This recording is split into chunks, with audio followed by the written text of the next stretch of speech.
Orang memanggil aku Minka. Namaku sendiri sementara ini tak perlu kusebutkan. Bukan kerana gila misteri. Telah aku timbang, belum perlu benar tampilkan diri di hadapan mata orang lain. Pada mulanya catatan pendek ini aku tulis dalam masa berkabung. Dia telah tinggalkan aku, entah untuk sementara entah tidak. Waktu itu aku tak tahu bagaimana bakal jadinya. Hari depan yang selalu menggoda. Misteri. Setiap pribadi akan datang padanya, mahu tak mahu, dengan seluruh jiwa dan raganya. Dan terlalu sering dia ternyata maharaja zalim. Juga akhirnya aku datang padanya bakalnya. Adakah dia dewa pemurah atau jahil? Itulah memang urusan dia. Manusia terlalu sering bertepuk hanya sebelah tangan.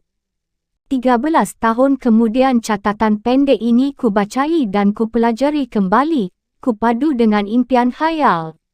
Memang menjadi lain dari aslinya. Tak kepalang tanggung. Dan begini kemudian jadinya. Dalam hidupku, baru seumur jagung, sudah dapat kurasai. Ilmu pengetahuan telah memberikan padaku suatu restu yang tiada terhingga indahnya. Sekali direktor sekolahku bilang di depan kelas, yang disampaikan oleh tuan-tuan guru di bidang pengetahuan umum sudah cukup luas. Jauh lebih luas daripada yang dapat diketahui oleh para pelajar setingkat di banyak negeri di Eropah sendiri. Tentu dada ini menjadi gembung. Aku belum pernah ke Eropah. Benar tidaknya ucapan tuan direktor aku tak tahu. Hanya kerana menyenangkan aku cenderung mempercayainya. Lagi pula semua guruku kelahiran sana, dididik di sana pula. Rasanya tak layak tak mempercayai guru. Orang tuaku telah mempercayakan diriku pada mereka. Oleh masyarakat terpelajar Eropah dan Indo dianggap terbaik dan tertinggi nilainya di seluruh Hindia Belanda. Maka aku harus mempercayainya. Ilmu dan pengetahuan yang kudapatkan dari sekolah dan kusaksikan sendiri pernyataannya dalam hidup, telah membikin pribadiku menjadi agak berbeza dari sebangsaku pada umumnya. Menyalahi wujudku sebagai orang Jawa atau tidak aku pun tidak tahu. Dan justru pengalaman hidup sebagai orang Jawa berilmu pengetahuan Eropah yang mendorong aku suka mencatat-catat. Suatu kali akan berguna, seperti sekarang ini. Salah satu hasil ilmu pengetahuan yang tak habis-habis ku kagumi adalah percetakan, terutama zincografi. Coba, orang sudah dapat memperbanyak potret berpuluh ribu lembar dalam sehari. Gambar pemandangan, orang besar dan penting, mesin baru, gedung-gedung pencakar langit Amerika, semua dan dari seluruh dunia, kini dapat aku saksikan sendiri dari lembaran-lembaran kertas cetak. Sungguh merugi generasi sebelum aku, generasi yang sudah puas dengan banyaknya jejak langkah sendiri di lorong-lorong kampungnya itu. Betapa aku berterima kasih pada semua dan setiap orang yang telah berjerit payah untuk melahirkan keajaiban baru itu. 5 tahun yang lalu belum lagi ada gambar tercetak beredar dalam lingkungan hidupku. Memang ada cetakan cukilan kayu atau batu, namun belum lagi dapat mewakili kenyataan sesungguhnya. Berita-berita dari Eropah dan Amerika banyak mewartakan penemuan-penemuan terbaru. Kehebatannya menandingi kesaktian para satria dan dewa nenek moyangku dalam cerita wayang. Kereta api kereta tanpa kuda, tanpa sapi, tanpa kerbau, belasan tahun telah disaksikan sebangsaku. Dan masih juga ada keheranan dalam hati mereka sampai sekarang. Betawi Surabaya telah dapat ditempuh dalam 3 hari. Diramalkan akan cuma seharmal, hanya seharmal. Deretan panjang gerbong sebesar rumah, penuh barang dan orang pula, ditarik oleh kekuatan air semata. Kalau Stevenson pernah aku temui dalam hidupku, akan ku persembahkan padanya karangan bunga, sepenuhnya dari anggrek. Jaringan jalan kereta api telah membelah-belah pulauku Jawa. Kepulan asapnya mewarnai langit tanah airku dengan garis hitam, semakin pudar untuk hilang ke dalam ketiadaan. Dunia rasanya tiada berjarak lagi, telah dihilangkan oleh kawat. Kekuatan bukan lagi jadi monopoli gajah dan badak. Mereka telah digantikan oleh benda-benda kecil buatan manusia, torak, sekrup dan moh. Dan di Eropah sana, orang sudah mulai membuat mesin yang lebih kecil dengan tenaga lebih besar, atau setidaknya sama dengan mesin uap. Memang tidak dengan uap, dengan minyak bumi. Warta sayup-sayup mengatakan, Jerman malah sudah membuat kereta digerakkan listrik. Ya Allah, dan aku sendiri belum lagi tahu membuktikan apa listrik itu. Tenaga-tenaga alam mulai diubah manusia untuk diabdikan pada dirinya. Orang malah sudah merancang akan terbang seperti Gatot Kaca, seperti Ikarus. Salah seorang guruku bilang, sebentar lagi, hanya sebentar lagi, dan umat manusia tak perlu lagi membanting tulang memeras keringat dengan hasil sedikit. Mesin akan menggantikan semua dan setiap macam pekerjaan. Manusia akan tinggal bersenang. Berbahagialah kalian, para siswa, katanya, akan dapat menyaksikan awal zaman moden di Hindia ini. Moden. Dengan cepatnya kata itu menggelombang dan membiak diri seperti bakteria di Eropah sana. Setidak-tidaknya menurut kata orang. Maka izinkanlah aku ikut pula menggunakan kata ini, sekalipun aku belum sepenuhnya dapat menyelami maknanya. Pendeknya dalam zaman moden ini potret sudah dapat diperbanyak sampai puluhan ribu sehari. Yang penting, ada di antaranya yang paling banyak kupandangi, seorang dara, cantik, kaya, berkuasa, gilang gemilang, seorang pribadi yang memiliki segala kekasih para dewa. Sasus, sembunyi-sembunyi diucapkan di antara teman-teman sekolah, bankir-bankir terkaya di dunia pun tiada berpeluang untuk merayunya. Ningrat gagah dan ganteng pada tunggang langgang untuk mendapatkan perhatiannya. Hanya perhatian. Pada waktu-waktu menganggur sering aku pandangi wajahnya sambil mengandai-andai, betapa, dan betapa tinggi tempatnya. Jauh pula, 11 atau 12 ribu mil laut dari tempatku, Surabaya. Pelayaran sebulan naik kapal, mengarungi 2 samudra, 5 selat dan 1 terusan. Itu pun belum tentu dapat bertemu dengannya. Tak berani aku menyatakan perasaanku pada siapa pun. Orang mentertawakan dan menamai aku gila. Di kantor pos, kata sang sasus pula, kadang didapatkan surat lamaran yang ditujukan pada dara yang jauh dan tinggi di sana itu. Tak ada yang sampai. Sekiranya aku bergila memberanikan diri, sama saja pejabat pos akan menahannya untuk dirinya sendiri. Dara kekasih para dewa ini seumur denganku, 18. Kami berdua dilahirkan pada tahun yang sama, 1880. Hanya satu angka berbentuk batang, 3 lainnya bulat-bulat seperti kelereng salah cetak. Hari dan bulannya juga sama, 31 Agustus. Kalau ada perbezaan hanya jam dan kelamin. Orang tuaku tak pernah mencatat jam kelahiranku. Jam kelahirannya pun tidak aku ketahui. Perbezaan kelamin. Aku pria, dia wanita. Mencocokkan jam yang tidak menentu itu juga memusingkan. Setidak-tidaknya bila pulauku diselimuti kegelapan malam negerinya dipancari surya. Bila negerinya dipeluk oleh kehitaman malam pulauku gemerlapan di bawah surya khatulistiwa. Guruku, Magda Peters, melarang kami mempercayai astrologi. Omong kosong, katanya. Thomas Aquinas, sambungnya, pernah melihat 2 orang yang lahir pada tahun, bulan, hari dan jam, malah tempat yang sama.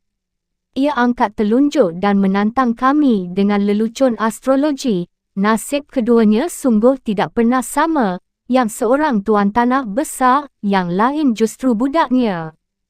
Dan memang aku tidak percaya. Bagaimana akan percaya?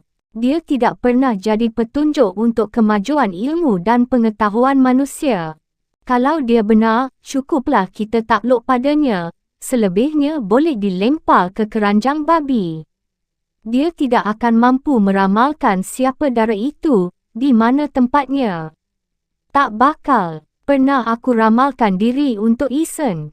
Horoskop dibolak dan dibalik. Sang peramal buka mulut. Nampak 2 gigi emasnya. Bila Tuan ada kesabaran, pasti dengan demikian aku lebih mempercayai akalku. Dengan kesabaran, seluruh umat manusia menemuinya pun aku tak bakal mungkin. Aku lebih mempercayai ilmu pengetahuan akal. Setidak-tidaknya padanya ada kepastian-kepastian yang bisa dipegang. Tanpa mengetuk pintu kamar pemondokanku Robert Surhoff, di sini tak kupergunakan nama sebenarnya, masuk.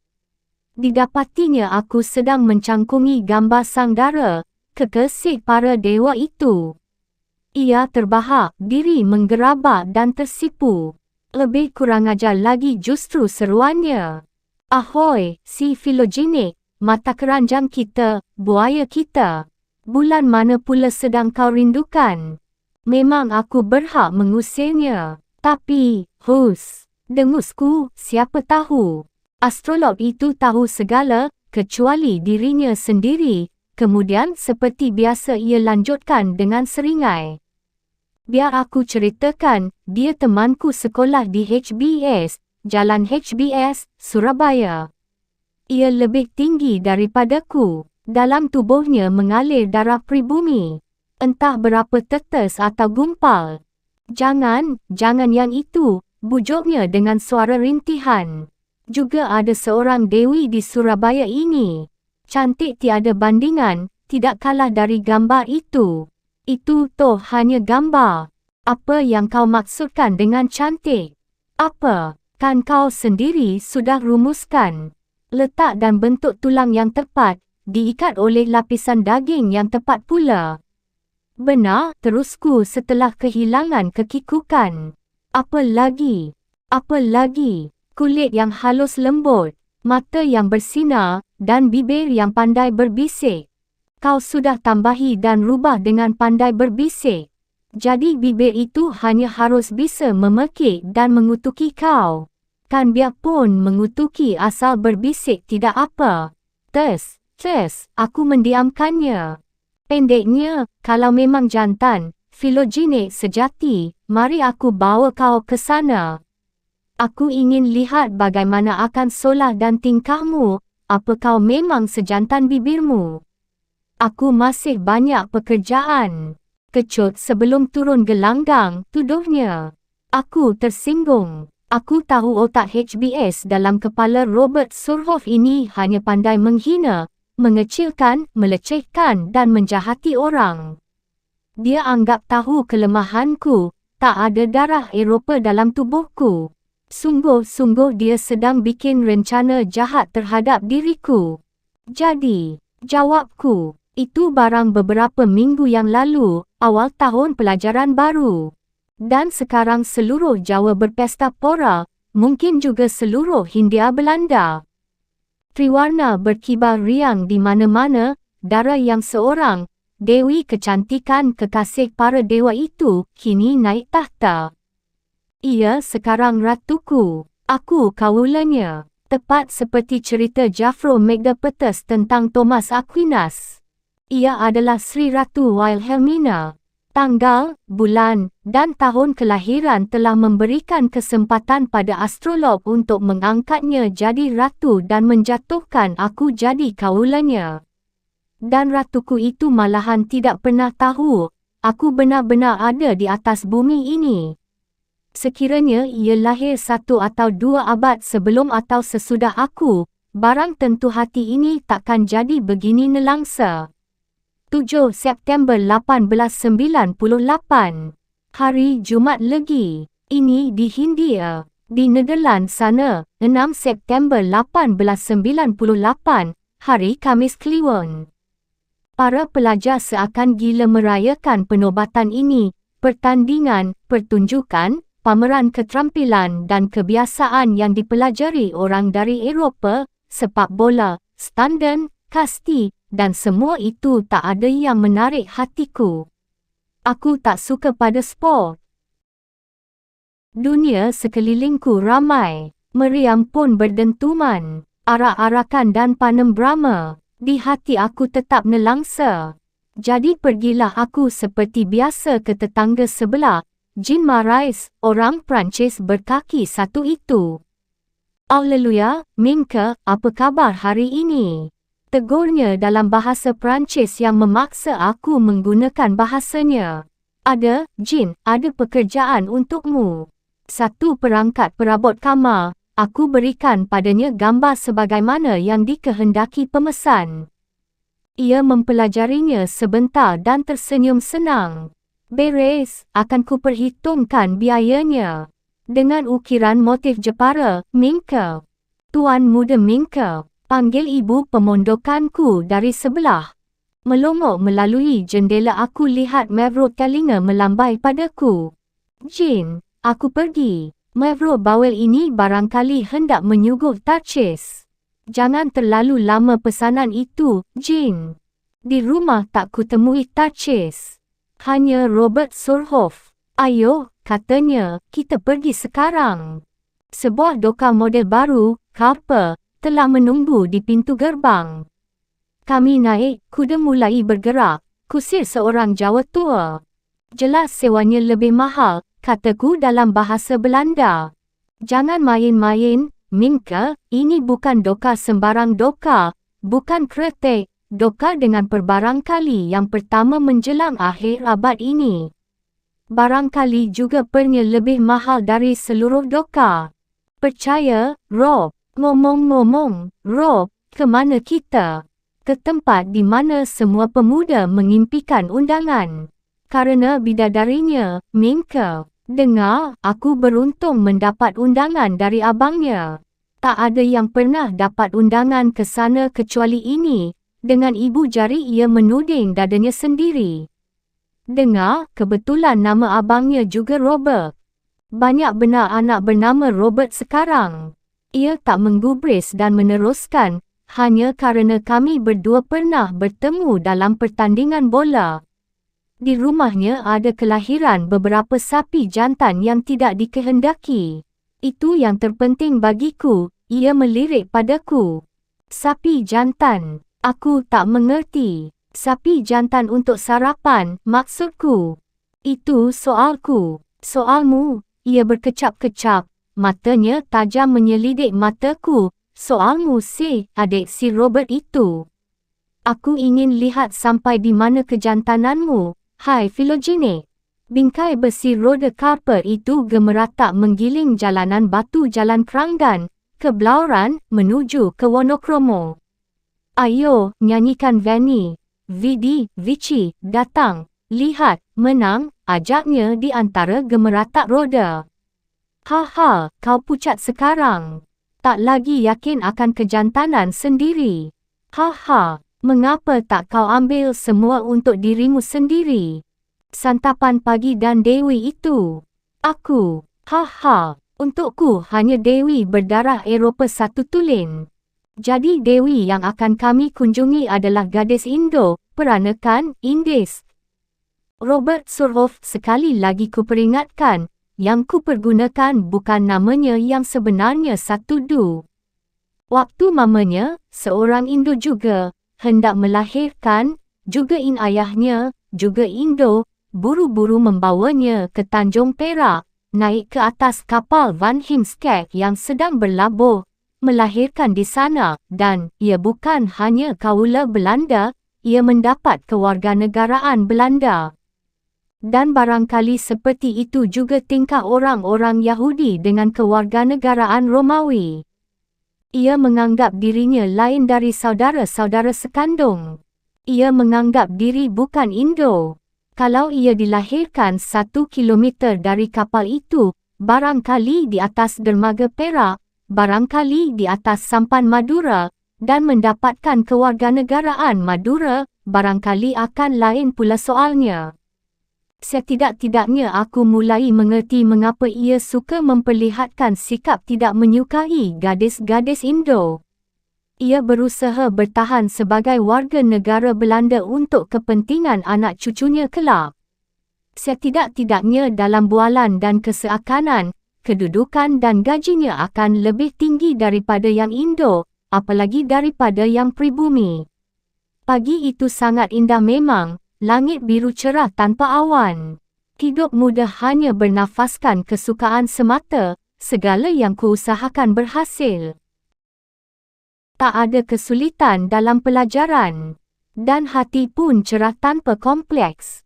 Yang telah naik tahta biarlah sudah. Semua pajangan pada gedung dan gapura-gapura itu sudah untuknya. Pertemuan-pertemuan resmi semua juga untuknya.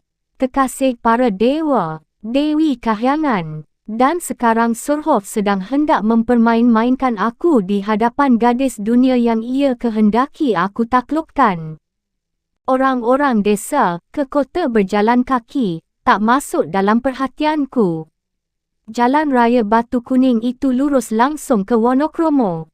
Rumah, ladang, sawah, pepohonan jalanan yang dikurung dengan keranjang bambu, bagian-bagian hutan yang bermandikan sinar perak matahari, semua berterbangan riang. Dan di kejauhan sana sama-sama nampak gunung gemunung yang berdiri tenang dalam keangkuhannya, seperti pertapa berbaring membatu. Jadi kita berangkat ke pesta dengan pakaian begini. Tidak, kataku tadi, aku hanya untuk bersantap, kau untuk menaklukkan. Kita pergi ke mana? Tepat ke sasaran. Roh, kutinju bahunya kerana kecucukanku. Ayo, katakan. Dan ia tak mahu mengatakan. Jangan meringis. Kalau kau betul jantan, ia berkecap-kecap, akan aku hormati kau lebih daripada guruku sendiri. Kalau kau kalah, awas, untuk seumur hidup kau akan jadi tertawaanku. Ingat-ingat itu, Minka. Kau memperolok aku, Rob. Tidak, pada suatu kali kau akan jadi bupati, Minka. Mungkin kau akan mendapat kebupatian Tandus. Aku doakan kau akan mendapat yang subur. Kalau Dewi itu kelak mendampingimu jadi Raden Ayu, aduhai, semua bupati di Jawa akan demam kapialu kerana iri. Siapa bilang aku akan jadi bupati? Aku. Dan aku akan meneruskan sekolah ke Nederland. Aku akan jadi insinyur. Pada waktu itu kita akan bisa bertemu lagi. Aku akan berkunjung padamu bersama isteriku. Tahu kau pertanyaan pertama yang bakal kuajukan? Kau mimpi, aku takkan jadi bupati. Dengarkan dulu, aku akan bertanya, hai, filogenik, mata keranjang, buaya darat, mana harimmu? Rupa-rupanya kau masih anggap aku sebagai Jawa yang belum beradab. Mana ada Jawa, dan bupati pula, bukan buaya darat. Aku takkan jadi bupati. Ia tertawa melecehkan. Dan doka itu tak juga berhenti, makin lama makin jauh meninggalkan Surabaya. Aku agak tersinggung sebenarnya. Ya, aku memang mudah tersinggung. Rob tidak peduli. Memang dia pernah berkata, satu-satunya bukti pembesar Jawa tidak berniat punya harem hanya dengan beristeri orang Eropah, Toto atau Indo. Dengannya ia tak bakal bermadu. Kau mulai memasuki daerah Wonokromo. Lihat ke kiri, Rob menyarani. Sebuah rumah bergaya Tiongkok berpelataran luas dan terpelihara rapi dengan pagar hidup. Pintu dan jendela depan tertutup. Catnya serba merah. Tidak menarik perasaan keindahanku. Dan siapa tidak tahu rumah siapa dan apa itu. Rumah Pelesir, Suhian, Babah Chong punya. Tapi Doka berjalan terus. Tetap lihat ke kiri. Barang 100 atau 150 meter di sebelah kiri rumah Pelesir itu nampak kosong tanpa rumah. Kemudian menyusul rumah loteng dari kayu, juga berpelataran luas. Dekat di belakang pagar kayu terpasang papan nama besar dengan tulisan, Boerderij Buiten Serang. Dan setiap penduduk Surabaya dan Wonokromo, kiraku, tahu belaka, itulah rumah hartawan besar Tuan Mellema, Herman Mellema. Orang menganggap rumahnya sebuah istana pribadi, sekalipun hanya dari kayu jati. Dari kejauhan sudah nampak atap sirapnya dari kayu kelabu. Pintu dan jendela terbuka lebar. Tidak seperti pada rumah pelesir Ah Chong. Berandanya tidak ada. Sebagai gantinya sebuah konsol cukup luas dan lebar melindungi anak tangga kayu yang lebar pula, lebih lebar daripada pintu depan.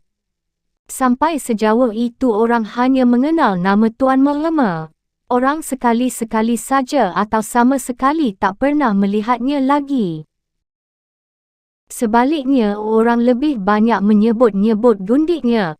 Nyai Ontosoro, gundik yang banyak dikagumi orang, rupawan, berumur 30-an, pengendali seluruh perusahaan pertanian besar itu. Dari nama Buiten Zerang itu ia mendapatkan nama Ontosoro, sebutan Jawa. Kata orang, keamanan keluarga dan perusahaan dijaga oleh seorang pendekar Madura, Darsam, dan pasukannya. Maka tak ada orang berani datang iseng ke istana kayu itu. Aku terhenyak. Dokar tiba-tiba membelok, melewati pintu gerbang, melewati papan nama Boerderich Buitense, langsung menuju ke tangga depan rumah. Aku bergidik. Darsam yang belum pernah aku lihat itu muncul dalam benakku. Hanya kumis, tak lain dari kumis, sekepal dan klurit. Tak pernah ada cerita orang mendapat undangan dari istana angka sangat ini. Ke sini, ia hanya mendengus. Seorang pemuda Indo-Eropa membuka pintu kaca, menuruni anak tangga, menyambut Surhoff. Nampaknya ia seumur denganku. Ia berwajah Eropa, berkulit pribumi, jangkung, tegap dan kukuh. Hai, Ro. Oh, Ro. Sambut Surhoff. Aku bawa temanku, Ro. Tak apa tu. Kau tak ada keberatan, kan? Pemuda itu tidak menyambut aku, pemuda pribumi. Lirikannya tajam menusuk. Aku mulai gelisah. Tahu sedang memasuki awal babak permainan. Kalau dia menolak, Surhoff akan tertawa, dan dia akan tunggu aku merangkak ke jalan raya dalam halauan Darsam. Dia belum menolak, belum mengusir. Sekali saja bibirnya bergerak menghalau, God, kemana mesti aku sembunyikan mukaku? Tapi tidak, mendadak ia tersenyum menghulurkan tangan. Robert Mellema, ia memperkenalkan diri. Minke, balasku. Ia masih juga menjabat tanganku, menunggu aku menyebutkan nama keluargaku. Aku tak punya, maka tak menyebutkan. Ia mengenyek. Aku mengerti, barangkali dianggapnya aku anak yang tidak atau belum diakui ayahnya melalui pengadilan, tanpa nama keluarga adalah Indohina, sama dengan pribumi. Dan aku memang pribumi. Tapi tidak, ia tak menuntut nama keluargaku. Senang berkenalan denganmu, mari masuk. Kami menaiki jenjang. Hatiku tetap curiga melihat lirikannya yang tajam.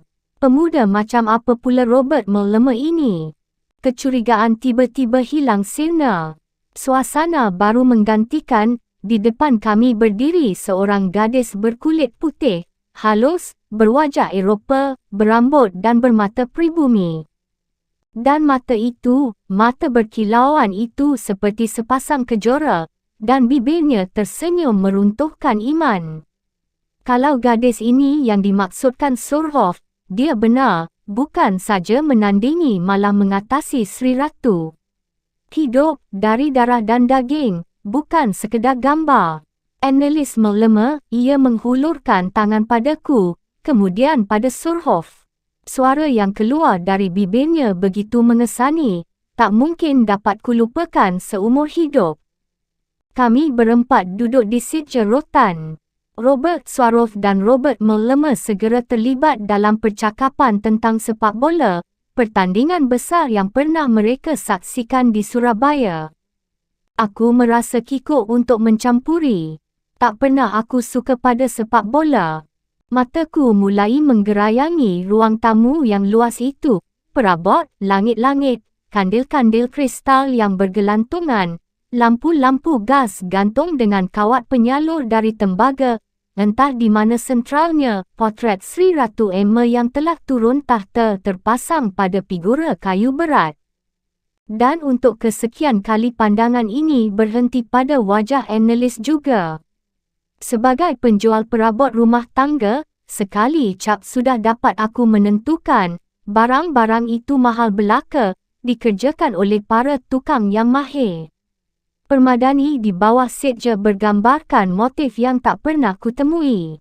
Mungkin pesanan khusus. Lantainya terbuat dari parket, tegak kayu, yang mengkilat oleh semir kayu. Mengapa diam saja? Tegur Anneliese dengan suara manis dalam belanda pergaulan. Sekali lagi ku tatap wajahnya. Hampir-hampir aku tak berani menentang matanya. Tiadakah dia jijik padaku, sudah tanpa nama keluarga dan pribumi pula? Aku hanya bisa menjawab dengan senyum-senyum manis tentu, dan sekali lagi melepas pandang pada perabot. Dan semua serba bagus di sini. Suka kau di sini? Suka sekali, dan sekali lagi ku pandangi dia. Sesungguhnya kecantikannya memang memukau. Di tengah-tengah kemewahan ini ia nampak agung, merupakan bagian yang mengatasi segala yang indah dan mewah. Mengapa kau sembunyikan nama keluargamu?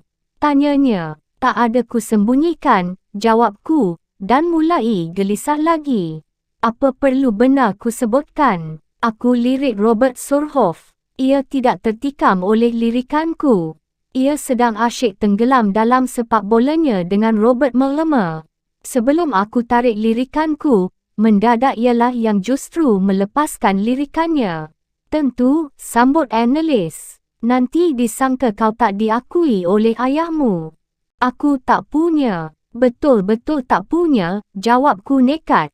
Oh, serunya pelan. Maafkan aku. Ia terdiam sejenak. Tak punya pun baik, katanya kemudian. Aku bukan Indo, tambahku dengan nada membela diri. Oh, sekali lagi ia berseru. Bukan. Rasanya ada gendang bermain dalam jantungku. Dia sudah tahu sekarang, aku pribumi.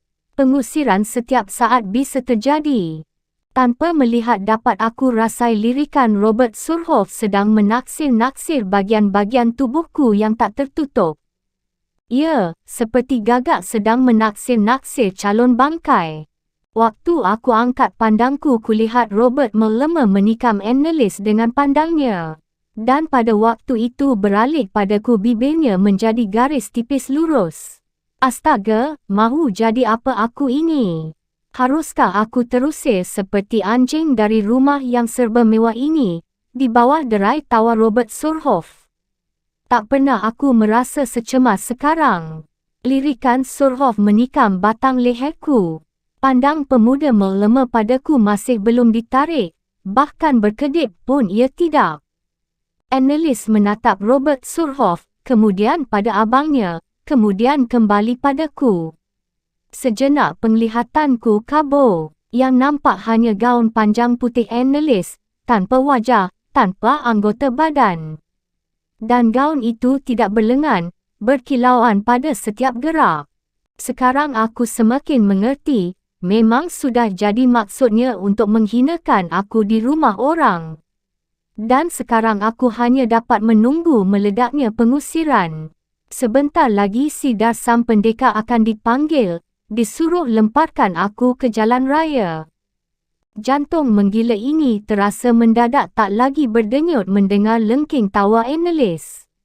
Lambat-lambat ku naikkan pandang padanya.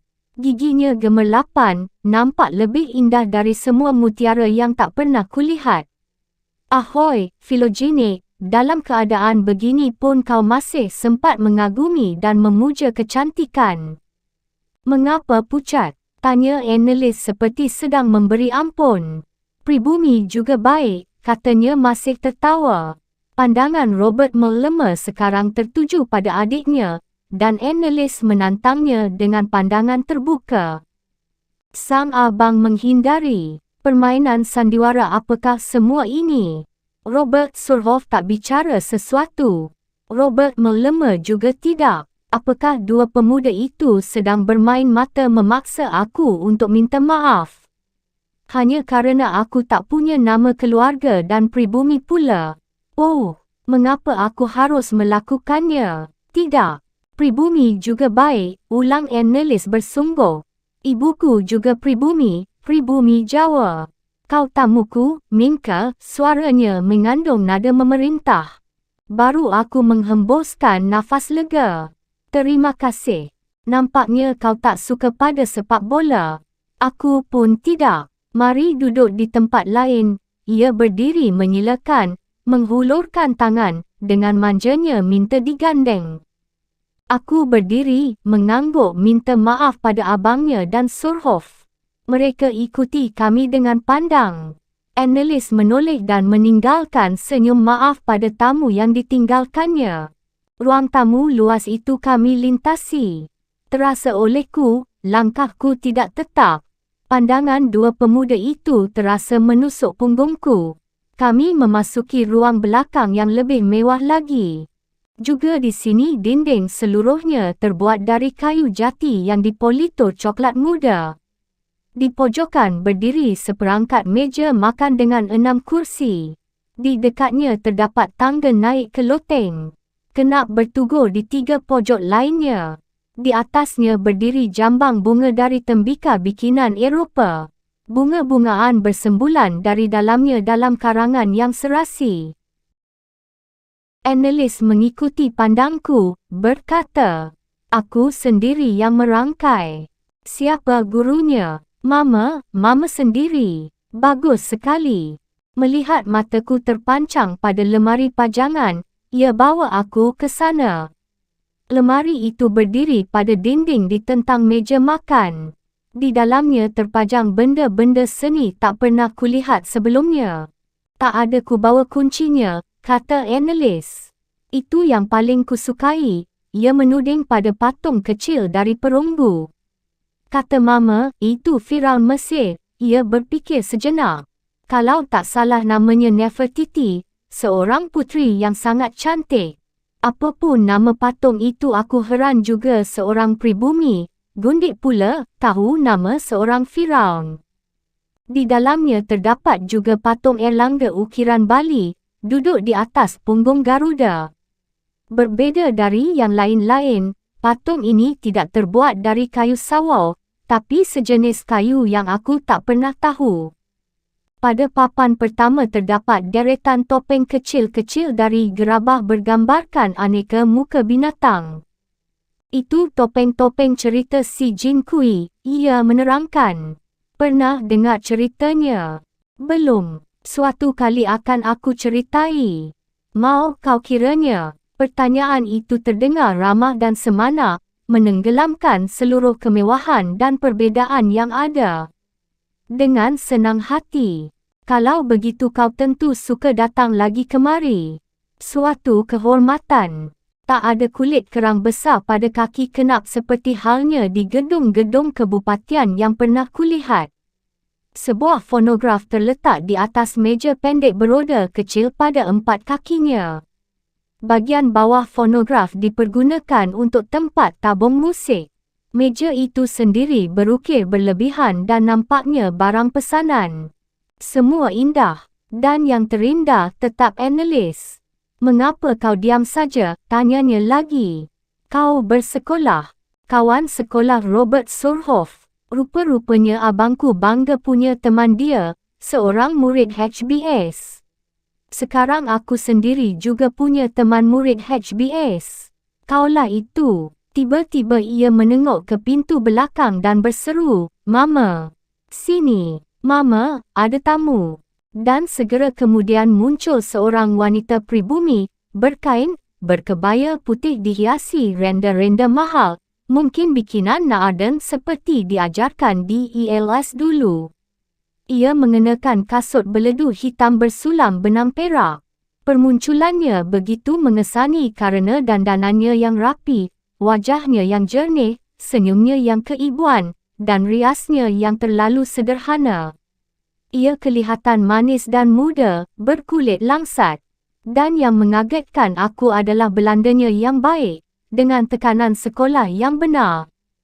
Ya, Annelies, siapa tamumu? Ini, Mama, Minka namanya. Pribumi Jawa, Mama.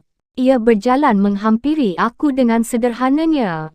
Dan inilah rupanya Nyai Ontosoro yang banyak dibicarakan orang, buah bibir penduduk Wonokromo dan Surabaya, Nyai penguasa Borderage Buiten Serang. Pelajar HBS, Mama. Oh ya, betul itu, tanya Nyai padaku. Dan aku ragu, haruskah aku hulurkan tangan seperti pada wanita Eropah, atau aku hadapi dia seperti wanita pribumi, jadi aku harus tidak peduli. Tapi dialah justru yang menghulurkan tangan. Aku terheran-heran dan kikuk menerima jabatannya. Ini bukan adat pribumi, Eropah. Kalau begini caranya tentu aku akan menghulurkan tangan lebih dahulu. Tamu Annelies juga tamuku, katanya dalam Belanda yang fasih. Bagaimana aku harus panggil, Tuan, Sinyo, tapi bukan Indo. Bukan Indo, Mevro. Apa aku harus panggil dia? Nyai atau betul pelajar HBS? Tanyanya, tersenyum ramah. Betul, orang memanggil aku Nyai Ontosoro. Mereka tidak bisa menyebut Buiten Serang. Nampaknya Sinyo ragu menyebut aku demikian. Semua memanggil begitu. Jangan segan. Aku tak menjawab. Dan nampaknya ia memaafkan kekikukanku. Kalau Sinyo pelajar HBS tentu Sinyo putra Bupati. Bupati mana itu, Nyo? Tidak, Begitu segannya Sinyo menyebut aku. Kalau ragu tak menghinakan diri Sinyo, panggil saja Mama, seperti Annelies juga.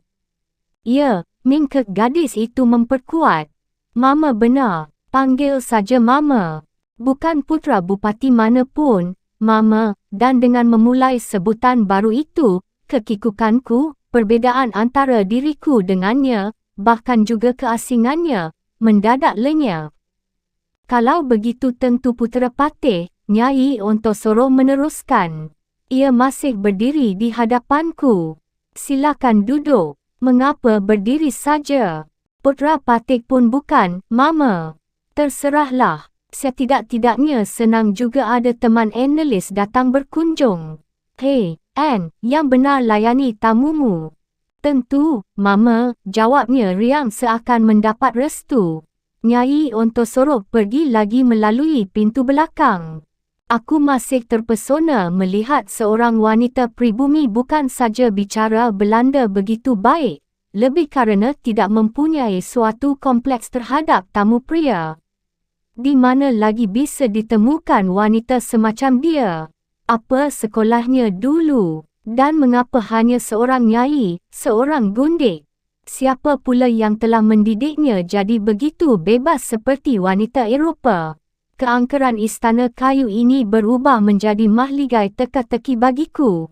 Aku senang ada tamu untukku, Annelies semakin riang mengetahui ibunya tidak berkeberatan. Tak ada yang pernah mengunjungi aku. Orang takut datang kemari. Juga teman-teman sekolahku dulu. Apa sekolahmu dulu? ELS. Tidak tamat, belum lagi kelas 4. Mengapa tak diteruskan? Annelies menggigit jari, memandangi aku, ada kecelakaan. Jawabnya tak meneruskan. Tiba-tiba ia bertanya, kau Islam? Mengapa? Supaya tak termakan babi olehmu. Terima kasih. Ya. Seorang pelayan wanita menghidangkan susu coklat dan kuih. Dan pelayan itu tidak datang merangkak-rangkak seperti pada majikan pribumi. Malah dia melihat padaku seperti menyatakan keheranan. Tak mungkin yang demikian terjadi pada majikan pribumi. Dia harus menunduk terus. Dan alangkah indah kehidupan tanpa merangkak-rangkak di hadapan orang lain. Tamuku Islam, kata Annelies dalam Jawa pada pelayannya. Katakan di belakang sana, jangan sampai tercampur babi. Kemudian dengan cepatnya ia berpaling padaku dan bertanya, Mengapa kau masih juga diam saja? Mengagumi rumah ini, kataku, serba indah. Betul-betul senang kau di sini. Tentu saja. Kau tadi pucat. Mengapa? Keramahannya cukup mempesonakan dan memberanikan. Mengapa? Tidak tahu. Aku kembali bertanya. Karena tak pernah menyangka akan bisa berhadapan dengan seorang dewi secantik ini. Ia terdiam dan menatap aku dengan mata kejoranya. Aku menyesal telah mengucapkannya. Ragu dan perlahan ia bertanya.